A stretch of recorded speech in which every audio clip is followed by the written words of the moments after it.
Sir તમારી મહેનત ખૂબ છે અને બાળકોમાં એ જોઈ શકાય છે.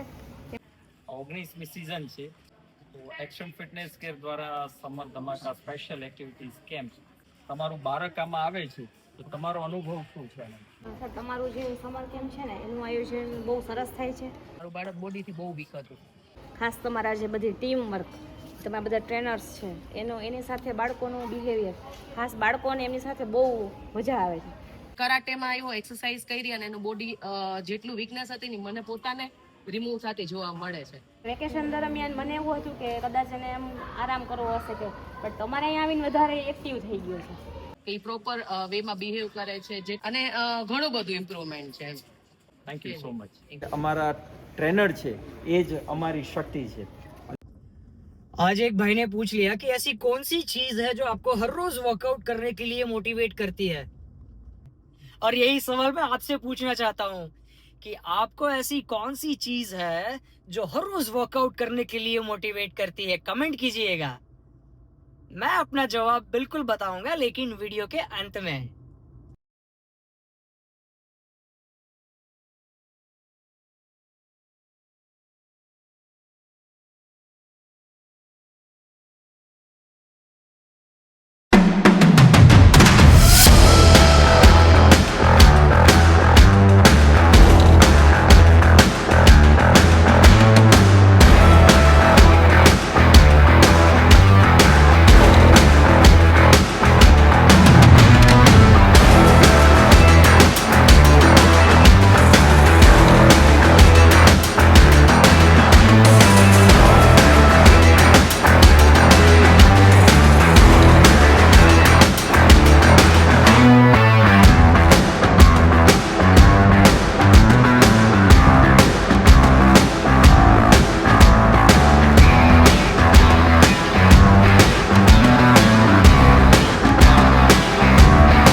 हाँ जी, तो अभी हम खाना वाना खा के सीधे चलेंगे हमारे 19वें समर धमाका स्पेशल एक्टिविटीज कैंप के बच्चों के पास और देखेंगे उन्होंने क्या तैयारी की है अपने क्लोजिंग सेरेमनी के लिए. बने रहिए हमारे साथ, आपको भी दिखाएंगे. मिलते हैं एक छोटे से ब्रेक के बाद.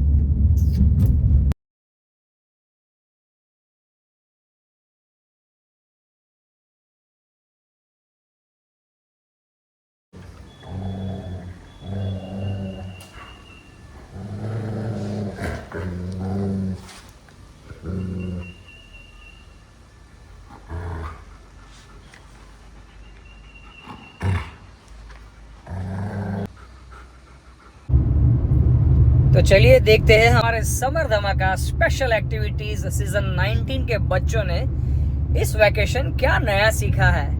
और हाँ, आप भी कमेंट करके बताइएगा कि आपने इस वैकेशन में क्या कुछ नया सीखा है.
बहुत बड़ी उपलब्धि है। थैंक यू सो मच इतना प्यार देने के लिए, और आप सभी पेरेंट्स का भी हम तहे दिल से आभार शुक्रिया अदा करते हैं। आपका भी सपोर्ट रहा है। Thank you so much for being there with us. તમારા માટે એક ઉપલબ્ધિ છે કે તમે છેલ્લા 15-20 દિવસથી એક્ટિવિટીઝ કરાટે, યોગા, સ્કેટિંગ અને 15-20 દિવસમાં માત્ર જો એટલું સરસ મજાનું શીખી ગયા, હવે આને તમે તમારી દિનચર્યામાં સામેલ કરો, તમારા સ્કેડ્યુલમાં સામેલ કરો. ઓકે, ડે ટુ ડે પ્રેક્ટિસમાં લઈ આવો એને, તો હજી વધારે આમાં તમે માસ્ટરી હાંસલ કરશો. ક્લિયર કરશો કે નહીં? ભારત માતા કી ભારત માતા કી વંદે વંદે વંદે. પોરબંદર પોલીસના કમાન્ડો જે છે એ એક્સ્ટ્રીમ ફિટનેસ કેર પર પોતાની ફિટનેસની કેર કરે છે અને એમના બિઝી સ્કેડ્યુલમાંથી પણ 1 કલાક હરરોજ ફાળવે છે. સર, તમે જે છે અમારા માટે ખરેખર ઇન્સ્પિરેશન છો. Sir, thank you so much for coming and joining અસ. તમે જે છે એક્સ્ટ્રીમ ફિટનેસ કેરની શોભામાં 4 ચાંદ વધારો છો. Thank you so much. Thank you guys. Thank you sir. Thank you. આ બધા જે છે કોઈ ફ્રી હોય એવા નથી. આ બધા જે છે બહુ બિઝી લોકો છે, જોબ કરે છે, બિઝનેસ કરે છે, પોલીસમાં છે, ગુજરાત પોલીસમાં છે, જેનું કોઈ ટાણું નથી હોતું ડ્યુટીનું. ગમે ત્યારે એમને ઓન ધ સ્પોટ ડ્યુટી ઉપર જવું પડે છે, છતાં એમના ફિટનેસ માટે નેગોશિએટ નથી કરતા, કોમ્પ્રોમાઇઝ નથી કરતા. That's a big achievement. કઈ વાત એવી છે જે તમને રોજ જીમમાં આવવા માટે મોટિવેટ કરે છે? તમે આજે એક લાઈફના એવા સ્ટેજ ઉપર છો, જાતે કમાવો છો, પૈસા જાતે વાપરો છો, હે ને? તમે જીમમાં મેમ્બરશિપ લીધી, હવે તમને કોઈ પૂછવા વાળું નથી, રોકવા વાળું નથી કે ભાઈ શું કામ જીમમાં નથી જતા. હે, તમે ધારો તો આ ટાઈમમાં ચોપાટી બેસી શકો છો, આરામથી ફ્રેન્ડ સાથે ગપ્પા મારી શકો છો. કઈ વાત એવી છે જે તમને રોજ જીમમાં આવવા માટે મોટિવેટ કરે છે? ફિટનેસ. આખા દિવસનો થાક હોય ને ઉતરી જાય છે. આખા દિવસનો થાક ઉતરી જાય. થાક ઉતરી જાય અને જીમને એન્જોય કરવા વાહ, તમે તમારો વર્કઆઉટ એન્જોય કરો છો. એન્જોય કરી તો થાક ઉતરી જાય. વધારે ઉપાડીને તોય થાક ઉતરી જાય. શારીરિક થાક ઉતરે કે માનસિક થાક? બંને બંને. Enjoy, fitness, freshness, focus. આનાથી તમારું ફોકસમાં પણ વધારો થાય છે. ગ્રેટ. ડિસિપ્લિન. આયો, વેરી નાઇસ.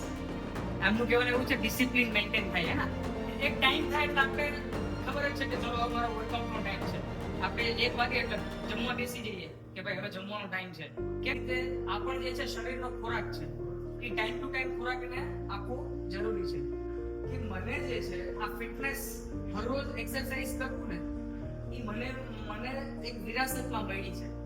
મારા પપ્પા જે છે એ કુસ્તી કરતા, અખાડો કરતા, બગદાડ ને બધું પેલે જાવ અખાડાની જે કસરત એ કરતા. તો મને એમને જોઈને પ્રેરણા મળી ક્યાંક ને ક્યાંક. અને મને કોઈ રોકટોક કરવાનો છે નહીં. હું ધારું તો મારા પૈસાની પેપ્સી પી શકું, હે ને, ધારું તો મારા પૈસાની ચા પી શકું, કઈ પણ થઈ શકે. પણ મારા પપ્પાએ મને લેગેસીમાં આપ્યું છે ફિટનેસ. તો એ મારું રીઝન છે રોજ જીમમાં જવા માટે. એક ટાઈમ થાય એટલે મને મારા શરીર માટે એ ટાઈમ ફાળવવો મને મજા આવે છે. તો એ મારું રીઝન છે, હે ને, મારું ફિટનેસ, જેનાથી મારું ફિઝિકલ, મેન્ટલ, સ્પિરિચ્યુઅલ, ઇમોશનલ તમામ પ્રકારના ફિટનેસ જે છે ને એ હું અચીવ કરી શકું.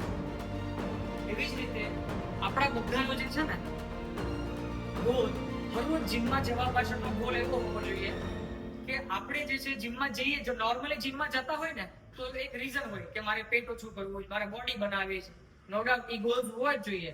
બટ પ્રાઇમરી અને બહુ અગત્યની વાત જે છે ને આપણે ક્યાંક ને ક્યાંક ભૂલી જઈએ છીએ, એ શું છે? જે તમે કરો છો એને એન્જોય નથી કરતા. હે ને, તમે જીમમાં જાઓ છો, હજારો રૂપિયા ખર્ચો છો, પર્સનલ ટ્રેનિંગ, સપ્લિમેન્ટ્સ, ડાયટ બધું કરો છો, એક્સરસાઇઝ તમતોડ મહેનત કરો છો. At the end of the day તમે એને એન્જોય નથી કરતા, તો ક્યાંક ને ક્યાંક ફિટનેસમાંથી મળતું ફળ જે છે ને એ આપણે ચૂકી જઈએ છીએ. માટે ફિટનેસ તમે જે છે એન્જોય કરો. કાંઈ પણ કરતા હોય, cycling, swimming, yoga, ઝુમ્બા, aerobics, gymming, karate, martial arts, કાંઈ પણ કરતા હોય એને એન્જોય કરો, તો તમને જે એનું ફળ જે છે ને એ ડબલ થઈ જશે. And second most important thing કે તમે ફિટ હશો ને એ જ લેગેસી તમે ફોરવર્ડ કરી શકશો તમારી આવનારી પેઢીને. નથી લાગતું તમને કે આપણી આવનારી પેઢીને કંઈક સૌથી મોટી ભેટ આપી શકીએ તો એ છે ફિટનેસ. ગાડી, બંગલા, હીરા, જવાહરાત, સોના, ચાંદી તો આ બધા આપતા જ હોય છે, પણ આપણા જ બાળકની પાસે ફિટનેસ ના હોય તો શું એ ગાડી એન્જોય કરી શકે? સરસ મજાની આપણે એને એસયુવી આપીએ પણ એની કમરમાં એને એટલું પેન હોય સખત, તો એ એને એન્જોય કરી નહીં શકે. યસ, હે ને? તો આપણે રોજ જીમમાં જઈએ છે, આપણા મગજમાં એ ઓલવેઝ હોવું જોઈએ કે આ લેગેસી, આ ધરોહર જે છે ને હું ભેટ આપીશ મારી આવનારી પેઢીને, જેથી કરીને મારો આવનારો વંશ જે છે એ હજી ફિટ રહે અને આપણે આપણા દેશ માટે જે છે એ યોગદાન દઈ શકીએ.